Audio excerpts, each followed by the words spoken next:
Bonjour, je suis Claudine, psychologue, et dans ce podcast, j'explore avec vous une question assez peu abordée. Depuis quel lieu en nous vivons-nous réellement notre vie ? Nous parlons beaucoup d'émotions, de pensées, de comportements, mais beaucoup plus rarement de cet endroit intérieur depuis lequel tout cela s'organise. Au fil des épisodes, je vous aide à explorer cette question à la lumière des neurosciences, de la psychologie, des sciences contemplatives, mais aussi des traditions spirituelles qui, depuis des siècles, parlent du cœur comme d'un centre de l'être. Je vous aiderai à découvrir en vous ce lieu intérieur à partir duquel la vie peut être habitée de manière plus cohérente, plus vivante et plus intégrée.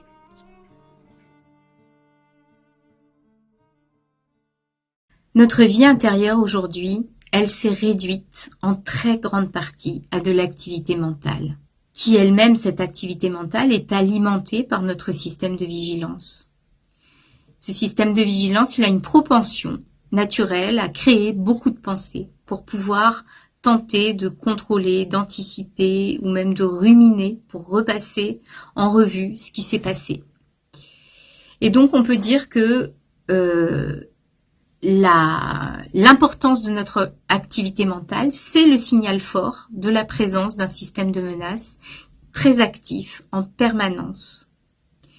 Et c'est ce qui se passe dans notre monde d'aujourd'hui. On est tous soumis à ça. On est confronté au fait que notre cerveau automatise beaucoup de choses. Et on fonctionne souvent à partir de schémas qui sont déjà installés, en général depuis l'enfance, sans que nous en ayons toujours conscience. Et il y a aussi autre chose de plus subtil, peut-être même de plus sournois, qui vient caractériser la vie intérieure de beaucoup de gens aujourd'hui. Et donc ce dont je parle, c'est une forme de fatigue intérieure diffuse, un peu comme une sensation d'être vidé, d'être saturé ou sans élan.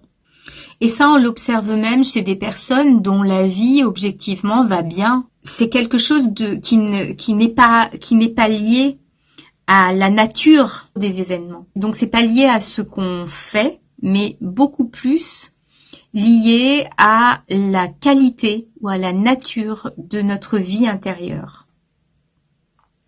Et j'ai pensé que c'était important d'en parler parce que c'est quelque chose que moi je constate avec tous les gens que je vois, qui est très répandu et à quoi personne ne pense en réalité. On va plus aller chercher des raisons médicales de santé, alors qu'en fait, il s'agit d'autre chose. Donc quand on a ce goût intérieur d'usure, d'être en permanence dispersé, tiré par tous les vents dans trop de directions à la fois, on va avoir tendance à se dire que on va se reposer, on va prendre un peu de temps, ralentir, et puis que ça va passer.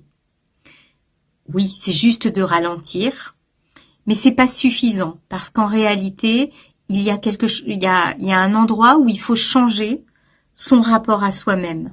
C'est pas juste que ça va passer dans 2 ou 3 semaines. Ce qu'il faut comprendre, c'est la manière dont notre système nerveux est sollicité, ou plutôt la manière dont nous le laissons être sollicité. C'est-à-dire, c'est un manque de filtre. On laisse le monde se déverser en nous. Donc ce système nerveux, il est en permanence activé en mode menace, que ce soit des dangers réels, quoique les dangers réels, c'est assez rare, c'est épisodique parce que de nos jours, on n'est pas en permanence confronté à des dangers, mais il s'agit plutôt de sollicitations constantes, de décisions à prendre, d'incertitudes, d'attentes, d'un climat aussi, d'un climat social, d'une ambiance générale qui nous pousse à devoir nous adapter, nous ajuster en permanence et à rester en hypervigilance sur ce qui se passe. Donc c'est pas chaque élément isolé en soi, mais c'est la suite ininterrompue de ces événements qui créent une mobilisation intérieure continue sur ce qui se passe, ce qui pourrait se passer, ce qui aurait pu se passer, qui ne s'arrête jamais. C'est aussi notre attention qui est en permanence sollicitée. Aujourd'hui, le temps, il est beaucoup plus morcelé qu'à une certaine époque. Et on passe sans cesse d'un sujet à l'autre, d'une tâche à l'autre, d'une pensée à une autre, d'une stimulation à une autre. Sur les réseaux sociaux, on scrolle d'un thème à un autre, d'un post à un autre, d'une vidéo à une autre.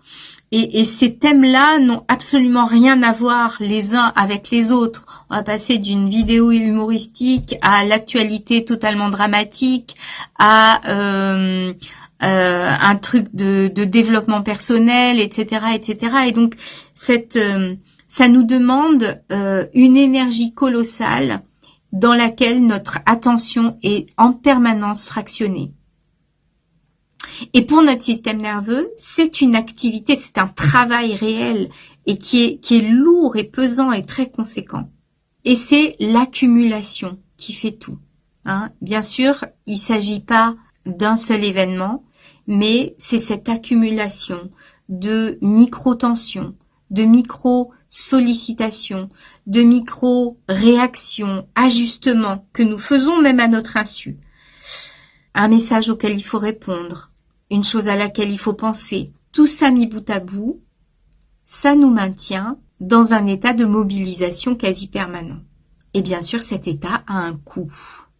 Le coût, c'est d'être incapable de trouver le véritable repos. Parce que normalement, notre système nerveux fonctionne par alternance. Activation, repos. Activation, repos. Il traite quelque chose, il revient au repos. Il traite quelque chose, il revient au repos. Mais dans nos vies aujourd'hui, cette alternance, elle est fondamentalement perturbée. Et on a activation et pas de repos. C'est-à-dire que les moments de repos, ils sont toujours occupés. Ils sont occupés par des écrans, de la stimulation, dans laquelle je vous disais qu'il y a des tas de processus à l'œuvre dans ces moments-là, même si physiquement on est inactif, il y a des positionnements intérieurs, il y a des enjeux, il y a des craintes. C'est ça le propre de la stimulation, c'est que ça vient stimuler des tas de choses en nous. C'est pas que du désir. Donc ça crée une tension de fond en permanence dans laquelle on n'est ni totalement actif, ni totalement reposé. On est dans un état intermédiaire et c'est cet état-là qui est fatigant. Donc c'est ce bruit de fond qu'on n'entend pas vraiment, dont on se rend pas compte, mais qui pourtant vient peser, vient porter sa charge sur tout notre système. Donc cette absence de relâchement, elle occupe une énorme partie de notre espace intérieur. La conséquence de ça, c'est que nous vivons finalement presque exclusivement à la surface de nous-mêmes, sans jamais avoir la possibilité de revenir à un espace plus profond en nous, dans lequel on déconnecte vraiment. On déconnecte des enjeux identitaires, on déconnecte de qui nous sommes, de toutes les tensions, de toutes les crispations qui sont créées par notre moi, notre personne, notre personnage. Donc vous comprenez que cette fatigue, c'est pas juste quelque chose qui serait lié à un effort que l'on fait, mais vraiment à la manière dont notre système nerveux fonctionne et à l'endroit depuis lequel en nous vivons. C'est lié à la dispersion de notre attention. C'est lié à l'accumulation des sollicitations, à l'absence véritable de relâchement et donc aussi au fait que nous restons en permanence dans cette couche active de l'expérience. il y a toujours un interface en fait entre notre activité mentale et nerveuse et notre profondeur intérieure. Eh bien, il y a cette couche comme une couche de pollution nerveuse que la vie moderne et la surstimulation qui l'accompagne ont instauré et dans laquelle il nous est en permanence demandé de faire ces opérations intérieures, de comparer, évaluer, se positionner, analyser, peser les enjeux, etc., etc.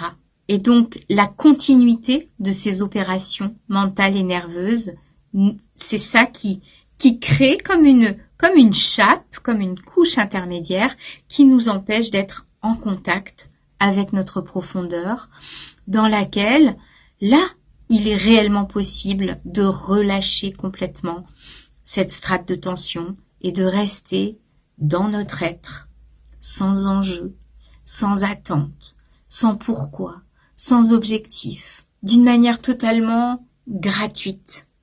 Et finalement, c'est de notre être intérieur, c'est de notre âme, c'est de sa vastitude que nous sommes coupés à cause de ce bruit intérieur. Et donc on est arrivé à un point où si on cherche à se reconnecter à notre être essentiel, eh bien ça va devoir nous demander un effort volontaire, conscient, pour décélérer, pour déconstruire, pour descendre au niveau de l'être, au niveau du cœur. Il va nous falloir ralentir, revenir au corps. Et si on ne fait pas cette démarche volontairement, eh bien, on va être entraîné dans la danse folle du monde, de manière irrémédiable, dans ces connexions bruyantes et incessantes. Et donc, c'est vraiment une question de salubrité publique, d'hygiène intérieure, qui pour moi est indispensable. C'est pas juste quelque chose pour faire joli ou pour bobo méditant, que de retrouver cet espace en soi dans lequel, encore une fois, on va pas chercher à anticiper, dans lequel on ne va pas réagir, dans lequel on n'est pas pris dans cette sorte d'agitation, de frénésie continuelle. Donc c'est pas un luxe, c'est vraiment, à mon sens, c'est une nécessité pour tout le monde de retrouver cet endroit en nous. Parce que l'être, c'est comme une source et c'est quelque chose de régénérant. Quand on fréquente régulièrement ces strates de notre être, on se trouve spontanément régénéré. Notre système nerveux se régénère dans cet espace-là.